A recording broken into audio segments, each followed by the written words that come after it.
Hello, Carver, Plimpton, and Halifax. Welcome to the Ken Simmons Show, the fastest 30 minutes, I almost said 30 seconds, in television. I have no guests today, and I'm not going to say much more than that about no guest, but I will say a few things. I have a few things to say to you, however, so I'm going to go over to the desk, as you normally do, and give you a story that's going to make you cry real tears. So don't go away. Pour yourself your favorite beverage, take off your shoes, and I'll be right back.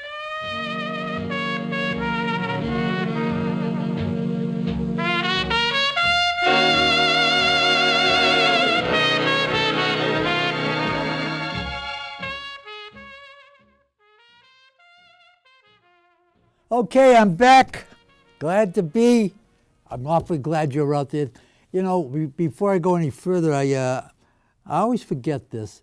I want to thank the people here at Area 58 for all they do for me to get me on the air, and my guests. They're a hell of a nice bunch. And I've got standing right in front of me now is Rich Goulat, who is the executive director here at Area 58, and Chris. Oh, Chris, I never can remember your last name. Is it Gaynor? Gardner. I was close. It begins with a G. Chris Gardner. They are in back of the cameras, two nicer guys you could never want to meet. Well, you can see a rather sad sight here. This is a transmitter and a microphone. It was powers me. The microphone that I have here, I have one of these in my pocket. And this is for the guest that was supposed to be here today. And she is not. I'm not going to give her name because I don't want to embarrass her.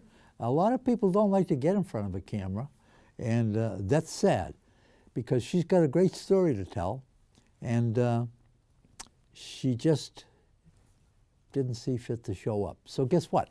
I'm here all alone.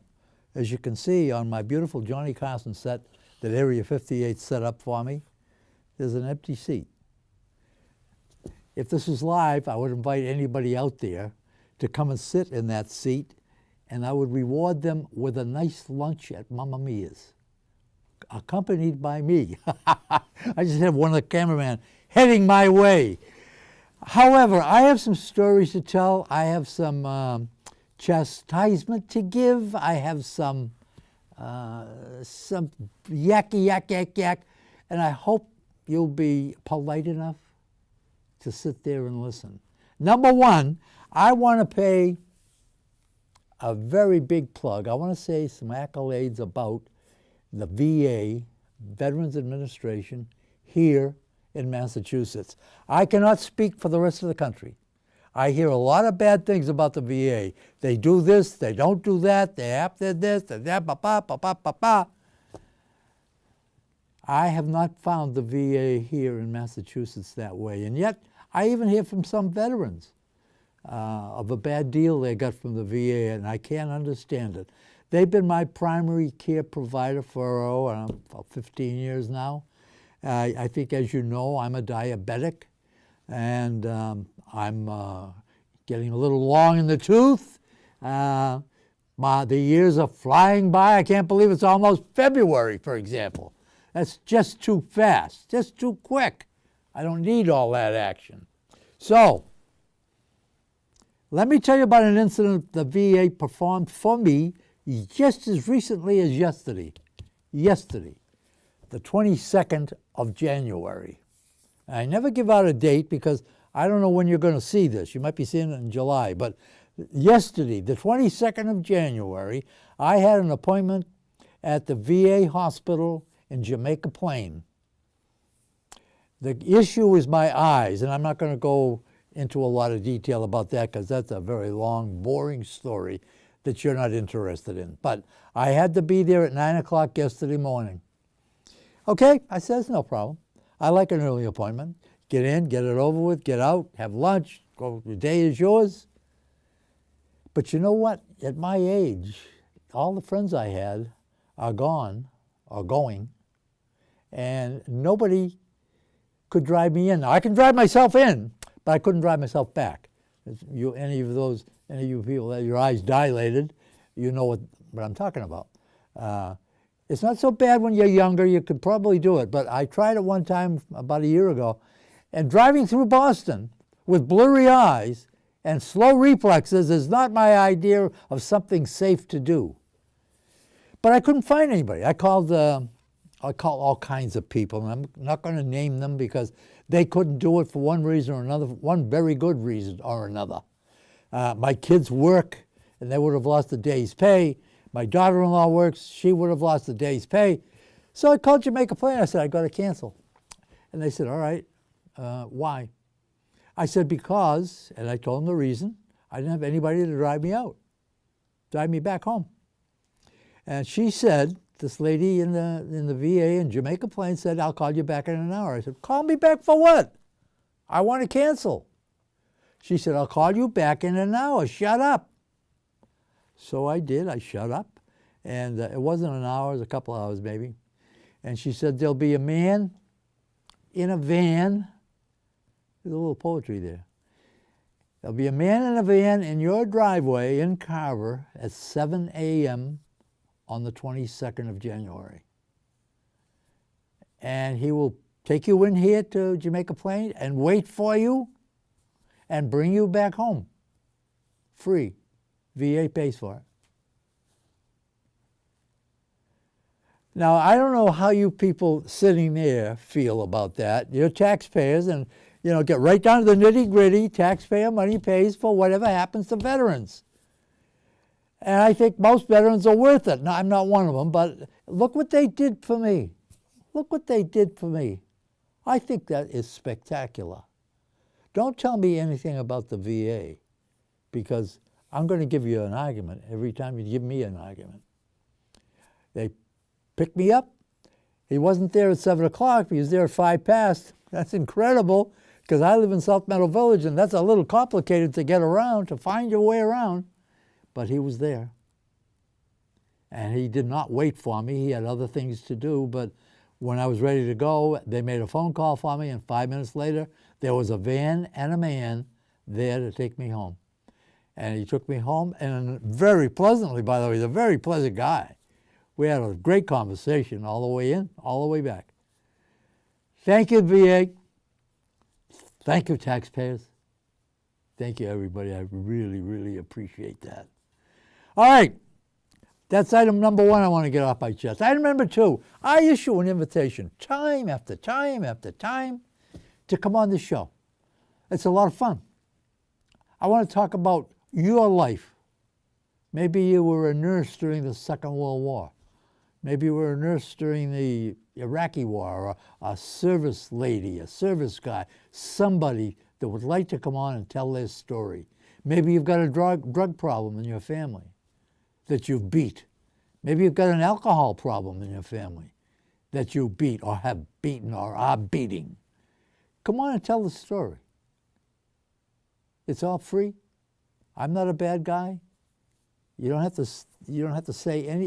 If you say something you wished you hadn't said, this is being recorded. We can cut it out. Don't worry about that. That's item number 2 I want to get off my chest. Oh, by the way, the number here is 508-866-1019, and my name is Ken Simmons. Just tell me you'd like to go on the Ken Simmons Show. Or, better still, tell them you'd like to start your own show. How do I do that? You get your own show on the air. You have your own forum.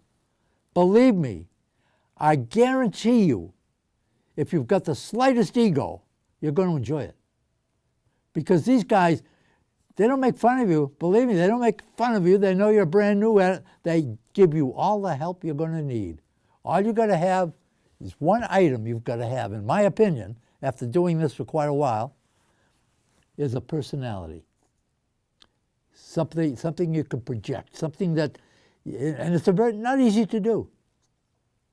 But give it a shot. Don't sit home and watch television or read a book or drink whiskey. I'm not downing that, by the way, but that's item 3 I want to get off my chest. Item 4,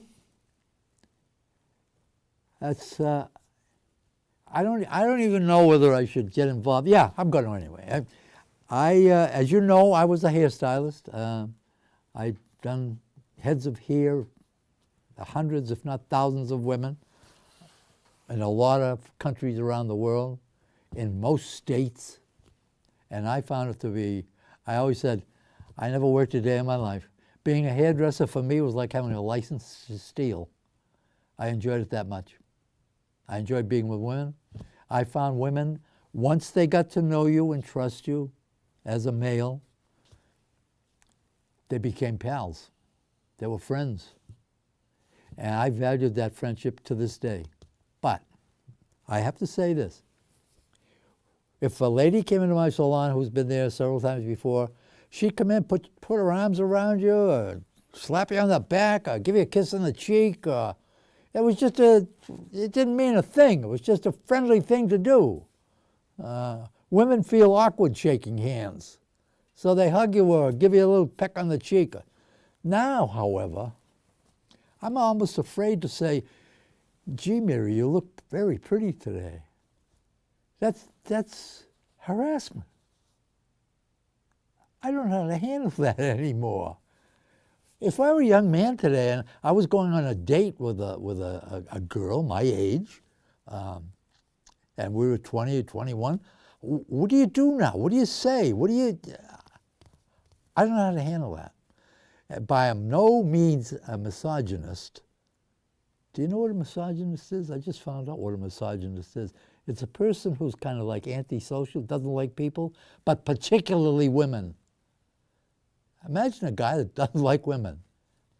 Oh well, anyway, that's the way it goes. So I would like, what I'm trying to drive at here is, if there's anybody out there, a female, or a male, or both, come in and tell me, how do I act now among a female? How do I approach a female? Is it all right to say hi, good morning, how are you? Is that okay? I'm no longer sure. I need help. Give me some help. I don't know how I'd react in a beauty salon today either. That would be very interesting, I think. All right, those are the four items I wanted to get off my chest for this segment. I don't know what I'm going to do for the next segment. So I'm going to think about it. Going to take a break. I'll be right back.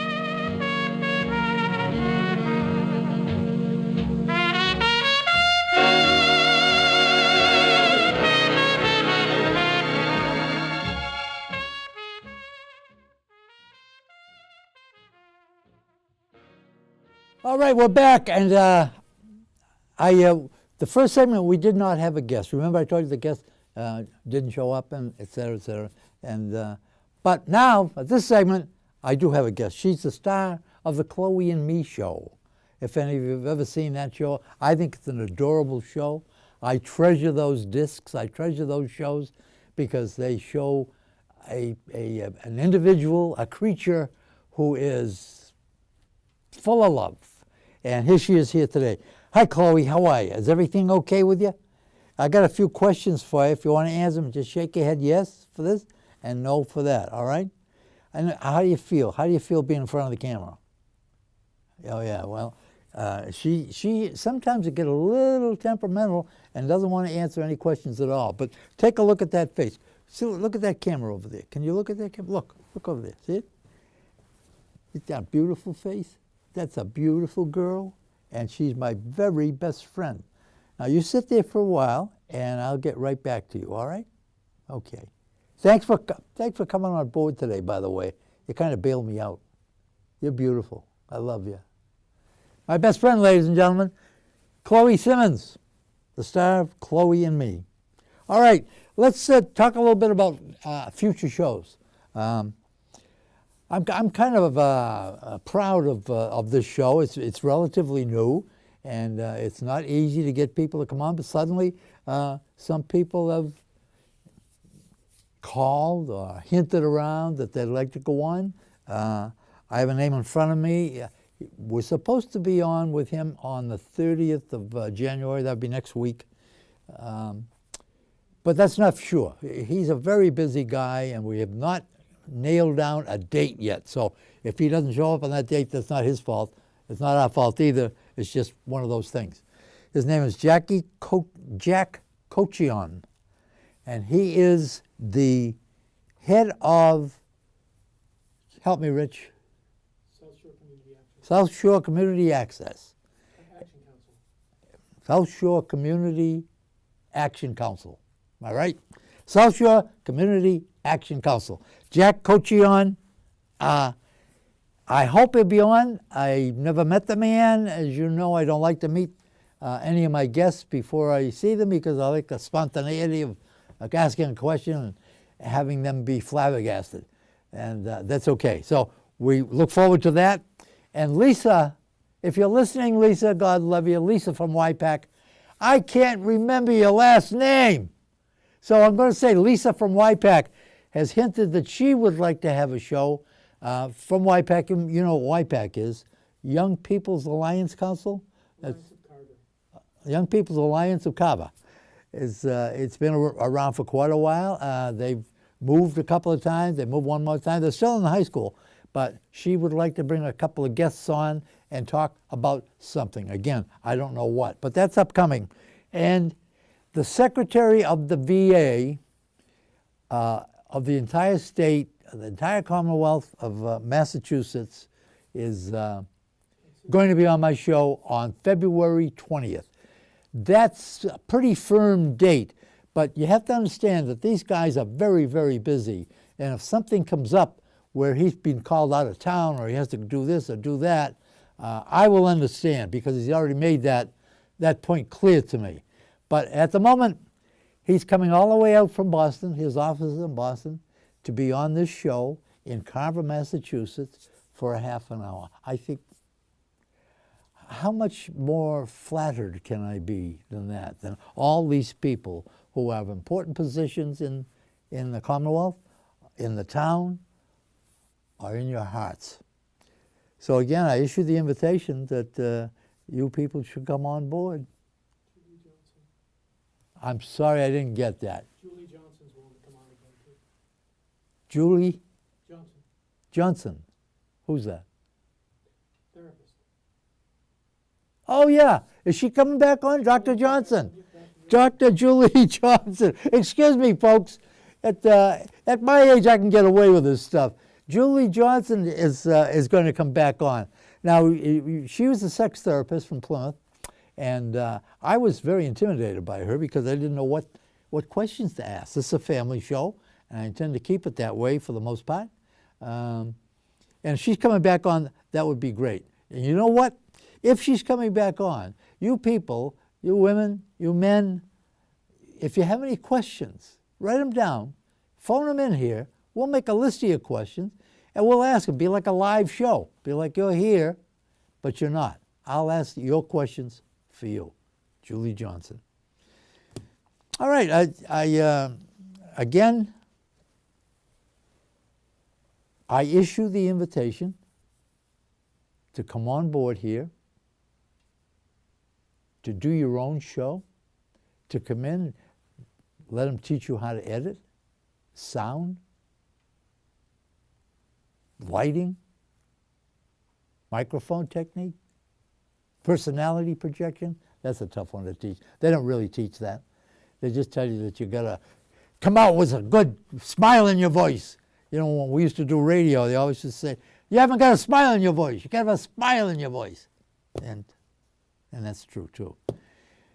All right, I don't know, I'm just about washed up. Chloe, are you got any questions you'd like to ask? Or you see the interest I'm getting from her.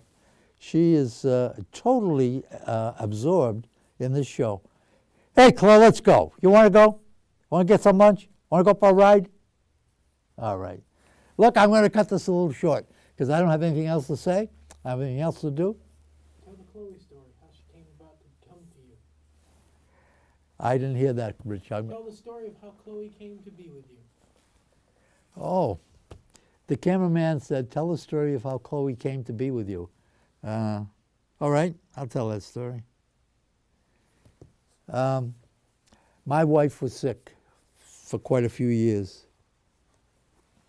And, you know, I'm not going to get into all that with you because that's pretty sad. I'll let you keep the show light. She had always had a desire to go to Holland. And I had customers there. That was part of my territory, believe it or not. And I had a customer there by the name of Dick. I'll never remember it. It was a Dutch name. And he became a friend. He became more than a customer. He was a friend. And he issued an invitation to me when I was over there on business that I should come back for a vacation with my wife. My wife has always wanted to go to Holland. That was her one big desire in life, was to go to Holland. I don't know why. I think she liked the people. I think she liked the dike. I think she liked the story of the little kid with the finger in the dike. Remember, Stop the Flood? She was just enchanted with Holland. So anyway, she was sick. We were taking care of that and going to hospitals and that kind of thing. And we finally found out that she was terminal. And so I, in my wisdom, thought, what can I do for her that she's always wanted? And I said, Holland. She wants to go to Holland.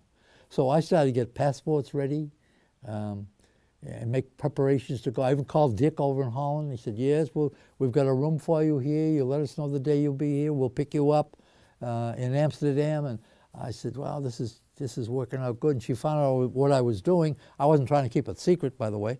And she said, we just lost a toy poodle.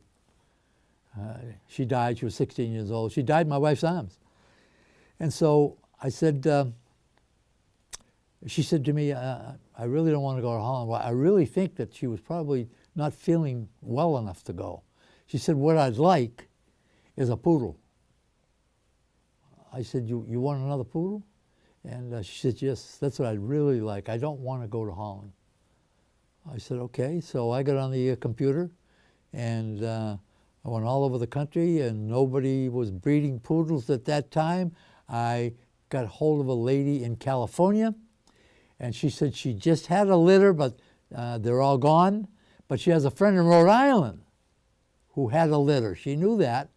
And why don't I give her a call? She gave me her phone number and I called Rhode Island. And the lady says, oh, I'm so sorry, mine are all gone. But I have a friend, isn't this great, everybody's a friend.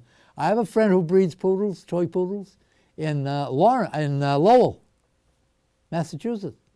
So I got on the phone and I called and she said, yes, I have two left. They're black and they're both female. Well, we wanted a female. We wanted a red, but you know, I was kind of desperate at this time. So my wife got in the car and we traveled up to Lowell. We found the address and we went upstairs and it was rather a shabby apartment except for the livestock that was in there. I opened the door and there was her and her sister and a Siamese cat, and the place was small, overcrowded, dusty, and there was a bed in the middle of the kitchen for all these animals, and they were running around the place having a great time. When I come in the door, they were all over me. So I go out, got my wife out of the car because she couldn't climb stairs very well, and went upstairs, and she sat down, and this one jumped into my wife's lap. Now, if you can see, she's got an overbite, which attracted my wife. My wife thought that was adorable. She looks like she's smiling all the time. And I said, yeah, she really does. And so instead of selecting her sister, who did not have an overbite, she selected this one. And the lady who was in charge of the dog, owned the dogs, said this one and the Siamese cat were born the same time as her sister was too. But they bonded. The Siamese cat and her bonded. They had a relationship. And I said, well, is that gonna do any harm? She says, yeah, it has to be. She has to have a home. I can't afford to keep them. She has to have a home. So we made the deal. We paid the purchase price, and As we were going out the door, I said to her, come on. She looked up at me like, come on where? What's going on? She's only 7 weeks old, by the way. 7 weeks old. Adorable little dog. And I said, come on, we're going to go out the door. And she seemed to understand that. So she went over to her bed. It's the truth, I tell you, it's the truth. I swear to you, it's the truth. She went over to her little bed, and in her little bed, you know those denta bones, those little white bones they sell? She had a piece of that. There's maybe a half of it. She went over, she dug around in the blankets for a while, and picked up the bone in her mouth, went over to the door and looked up at me and said, okay, I'm packed. And we got in the car, and we drove down here to Carver. We got to Carver. The funny part of that is, when we got to Carver, she wouldn't get out of the car. She thought you were just going for a ride. She didn't want to get out. She wanted to go back home. Anyway, she came in the house, and we had her for about a year when my wife passed away. And my wife and her bonded like she loved my wife, and vice versa. When my wife passed away, she was very upset. She went under the bed. She'd only come out long enough to eat and drink, and she went back under the bed. That went on for a couple of weeks, and I was a little concerned about it. I'm sitting on the couch one night reading the paper, and I felt this thump in my lap. It was her. She went in my lap, just put her head down like she is right now, and we've bonded ever since. She's become my best friend. I don't go anywhere without her. If you invite me to your home for dinner and you don't allow her in your home, then I can't come in either. That's how close we are. And I know some of you out there are probably laughing, thinking, how can you get close to a dog? Believe me, it's very, very easy. They crawl into your heart with so much love and so little in return. It's just a magnificent thing. If you've never had a dog, I feel bad for you, because the relationship, a dog teaches you so much. They teach you how to love. They teach you how to be patient. You have to be patient because these guys are so active when they're young. You've got to be patient. And they teach you how to have fun in a simple way. They teach you how to like people, no matter who they are, no matter what color they are, because they do. They don't ask how much money you got or what color you are or what religion you are. They don't care. That's how smart they are. They don't care. And she has taught me a lot, and I'll tell you what, she's 12 years old. She's turned 12 years old at Christmas time, so she's in her 13th year. And I've got to tell you, I'm scared, because I don't know what I'd do without her. So go on and get yourself a dog, or come in here and get yourself a show. One or the other, or both. That's the way to go. All right, that's it. I'm through. I'm going to quit now because, yeah, you know I'm going to quit. You want to go and get, hey, you want to go see Carolyn? Want to see Carolyn? Okay, let's go. Are you ready? Okay. All right, folks. Charlie and I are going to go out and see a lady by the name of Carolyn, who is also a wonderful person, as are all of you. Thank you so much for watching. I really, really love you, and I would miss you if you weren't out there. Keep a song in your heart. Goodbye, and God bless. And goodbye, and God bless to you, sweetheart.